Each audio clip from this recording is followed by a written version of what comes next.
Petit changement sur le visage aussi, si vous avez remarqué. Qu'est-ce que ça change de nos jours en fait? Pour savoir, je n'ai pas changé de maison, non, c'est juste que je suis chez mon père. Vous connaissez sûrement la cause, mais je vais pas plus entrer dans les détails. On se retrouve pour une toute nouvelle vidéo consacrée à l'actualité Marvel, où je vais vous faire part de mon avis sur les propos de Martin Scorsese sur les films du MCU.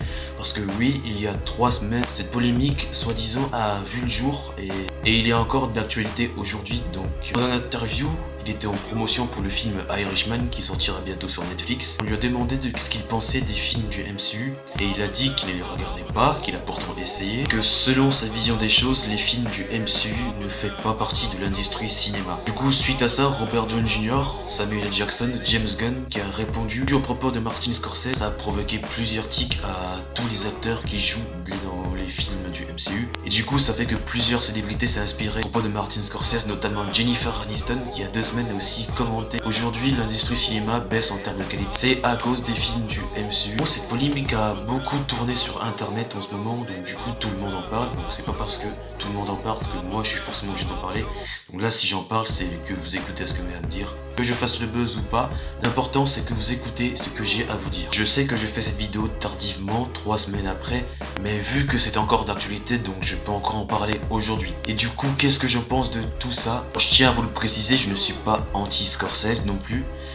Il a fait de super films et il a aussi écrit des plus grands films, par exemple Terminator 2, Alien, donc c'est pas n'importe qui. Mais faut pas abuser non plus, Martin Scorsese ce n'est pas le dieu du cinéma, donc je ne suis pas sûr qu'il est bien placé pour dire de tels propos.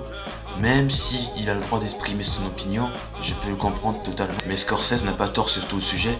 Faut quand même avouer que les films Marvel sont là que pour nous divertir, nous apporter quelque chose de bonus. Mais jusqu'à dire que les Marvel ne sont pas du cinéma, c'est un peu pousser de bouchon un peu trop loin. Si on s'écarte que les films de super-héros ne sont pas du cinéma, pourquoi à la fin de Avengers Endgame, tout le monde était en larmes? La scène où Thor et Rocket et Groot arrivent au Wakanda, Avengers Rassemblement, si ça on peut pas dire que ça provoque des émotions, je pense qu'on peut parler des émotions, sinon...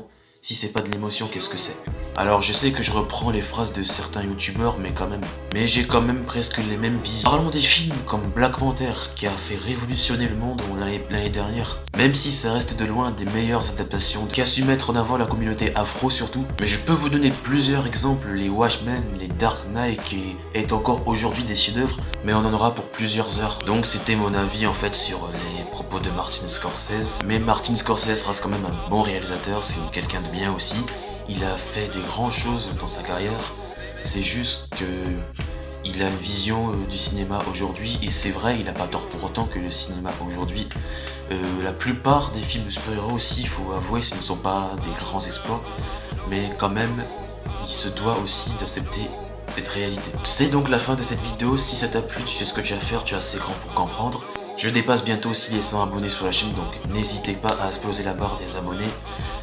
Ça me ferait plaisir. C'était donc votre Maxi Kev et à très vite pour un tout nouveau rendez-vous. Et surtout, je dis bien surtout, n'oubliez pas, regardez des films.